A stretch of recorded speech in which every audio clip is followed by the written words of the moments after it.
ntago bisaba amafaranga mu gutangira business. Oya, abantu bitwaza inzara y'ubukire no kwikunda bikaba urwitwazo yuko nta mushinga batangira badafite amafaranga runaka. Imyaka imaze kuba 5, 10, 20, inzozi zawe zikiri inzozi. Imishinga yawe nta n'umutangiye. Business yawe iryamye mu nzozi. Na duke ubonye uturya nkaho ejo hatazabaho. Ingero ni nyinshi zerekana yuko ushobora gutangira business nta mafaranga bigusabye. Ese ababikora bakurusha ubutwari? Hey, what's up? Scratch the DJ here. Good morning!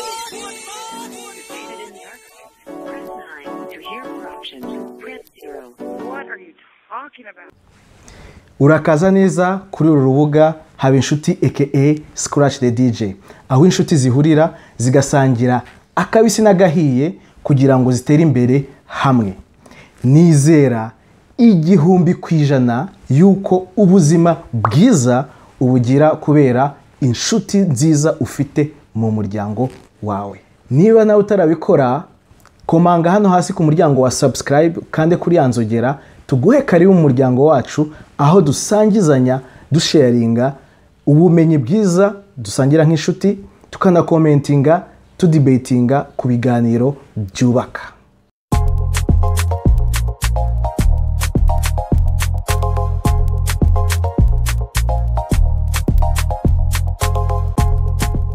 Icyitonderwa, abafite imitima yoroshye mwifate, mwihangane. Nta mafaranga bisaba gutangira business. Yego nibyo. Hano ntabwo nje kukubwira story y'abanyamerika batangira business mu garage, ubu ngubu zikaba zifite amamiliyoni arenze y'ibihugu bigize umugabane wa Afrika. Nta nubwo nje kukubwira story y'umunyarwanda wageze mu mahanga i Burayi cyangwa muri Amerika, aho yabashije kuyora amafaranga nk'uko mubyita, ariko barayavunikira ngo aze ayabyazemo umusaruro. Nta nubwo nje kukubwira story y'umunyarwanda watangiye acuruza isegereti ku muhanda, akaba afite ama etage akomeye muri Kigali. Ahubwo nje kukubwira story y'umwana w'umukobwa w'imyaka 25 ukora akazi ko mu rugo, akubashye, yubaha n'ababosi be, akabasha kwiyishyurira ishuri, akishyurira ishuri barumuna be n'abasaza be batoya, akaba afite umutungo urenga miliyoni y'amafaranga y'amanyarwanda.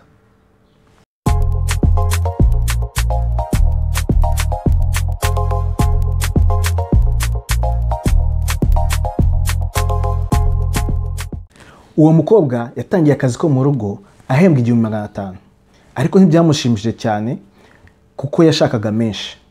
Ari mukajya gukorera i Kigali, i Nyamirambo, aho bamuhembaga 6000. Mu mwaka umwe gusa yabitse amafaranga, agenda ayaha mama we amufasha kugura ihene, atangira ku matungo 2.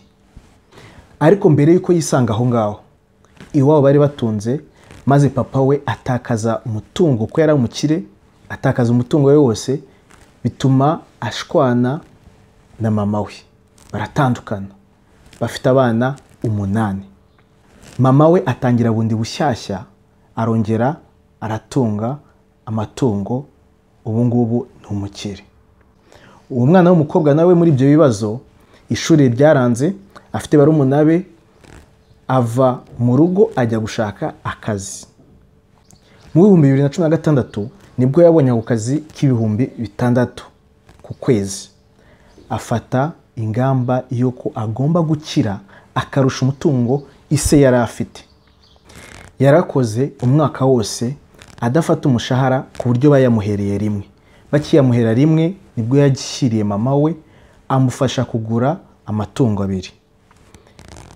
Nyuma yaho umwaka ukurikiyeho avuga ati intego agomba kwizamura. Abona kandi kazi ko mu rugo nanone, aho yahembwaga 15,000. nyuma y'uwo mwaka yabitse amafaranga yose aguramo inka, arangije yiyishyurira ishuri ry'imyuga. Umwaka wakurikiyeho atangira kwiga kogosha no gusuka. Ubwo kandi ni nako yakomezaga gukora neza mu rugo, aho yakoreraga ba bosi be nabo babimufashamo, bamubera abana beza. Yakoraga mu gitondo akazinduka kare cyane, agatunganya abana, agatunganya ibyo kurya, yarangiza akajya kwiga, agataha kare. Yakoreraga ku isaha kuko mu rugo ba bosi bagomba gusanga byose bitunganyije. Umwaka wagiye kurangira yongeye kugura inka. Urumva ko yabifashemo ingamba z'uko buri mwaka agomba kwagura umutungo we, kandi yuko agomba kubivana mu mafaranga ye yabitse ku ruhande.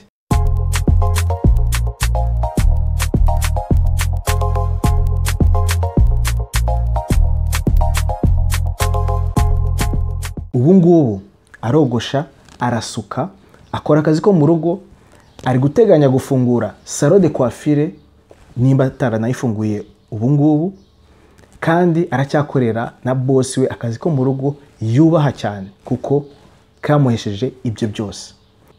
Uwo mwana w'umukobwa witwa Gaudence uko abyivugira, avuga ati mu bantu yubaha, mama we umugira inama, umufasha muri ibyo byose, kandi nawe amubereye umwana mwiza. Afitanye irushanwa na basaza be bashaka nabo gukira, nabo baba muri Uganda, bakora cyane kugira ngo nabo batunge byinshi. Muri uko kugenda atera imbere, ni nako atera imbere mu kazi akora. Mu gihe yakoraga icyo kiganiro yarageze ku mushahara w'ibihumbi 25 ku kwezi. Mu ishuri ry'umwuga yigaga yari ari mu 10 ba mbere, aho yabonye akazi akabona ibiraka bamuha, aho atahana ibihumbi 10 ku munsi by'ikiraka. Arareba agasanga mu kwezi kumwe ashobora kuba afite ibihumbi 80 yashyize ku ruhande bye ku giti cye. Avuga ukuntu yashatse kwitukuza, abona sibye, arabireka, arabyanga, agashaka kugura ibintu bigezweho nk'abandi bakobwa bo mu kigero cye abona kuri za Instagram. Ari no kuri Instagram, avuga ati ibi ntago biri mu byanjye muri iki gihe. Arabika akora imishinga ye. Bamubaza nimba atashukwa n'umuhungu, aravuga ati za bombo zateye inda abana b'abakobwa, ibisheke byateye inda abana b'abakobwa, ariko umwana ntago wamureresha icyo gisheke. Ati ubu ngubu yigurira buri kantu ke kose yashaka, nta muhungu wamuzi imbere aje kumubeshya icyo ari cyo cyose.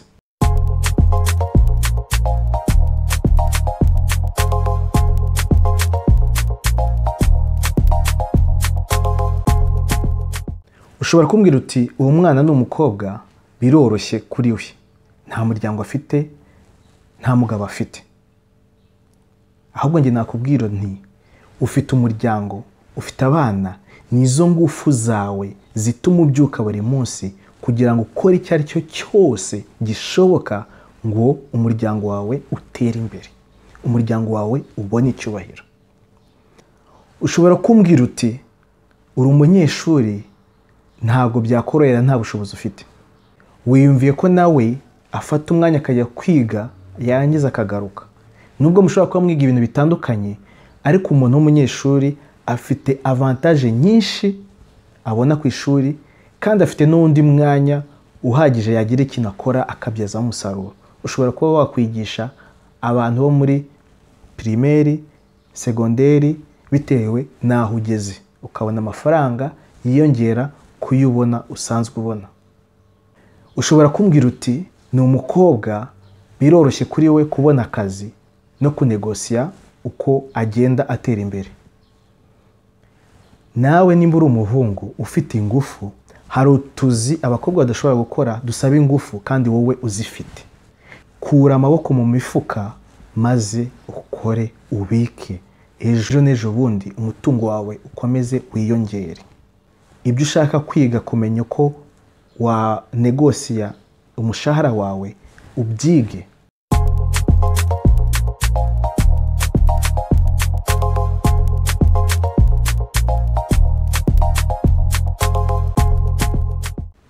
dore inama eshatu zo kugira ngo utangire umushinga wawe nta mafaranga bigusabye. Icya mbere, gukira bigira intego. Bigira intego ku buryo buri munsi ubyuka uvuga uti ufite umugambi wo kugera ku mutungo runaka.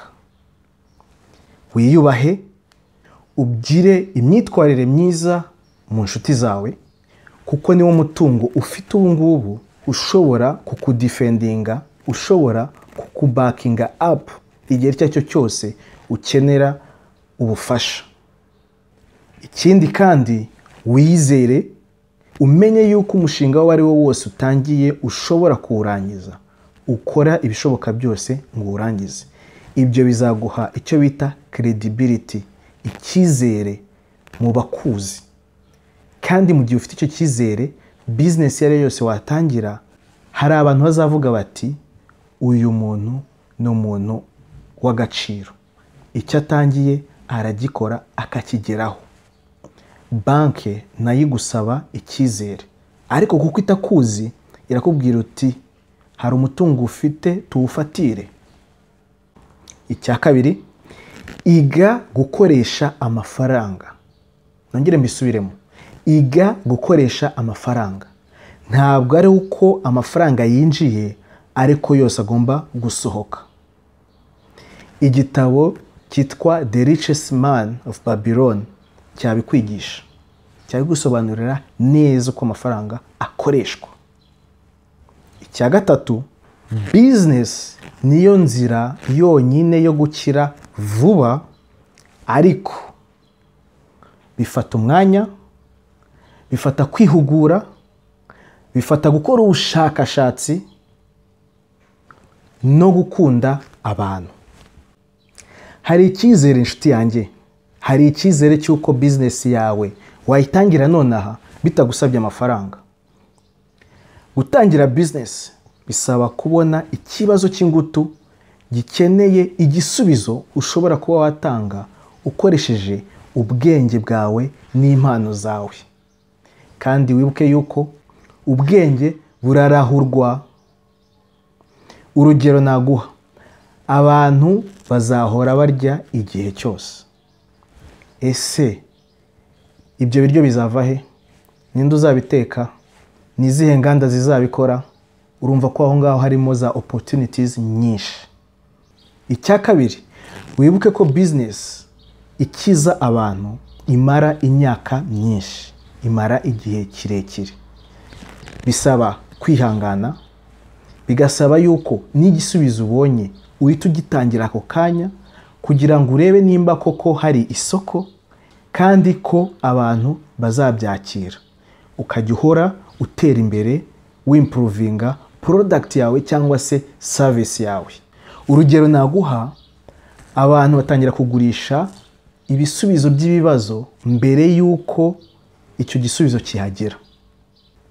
Iyo hari igitaramo, amatike y'icyo gitaramo atangira kugurishwa mbere yuko icyo gitaramo kiba.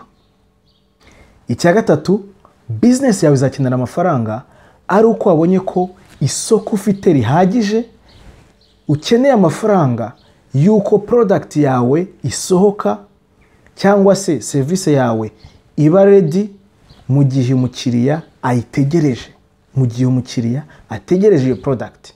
Ni ukuvuga yuko ukeneye amafaranga ya fond de roulement.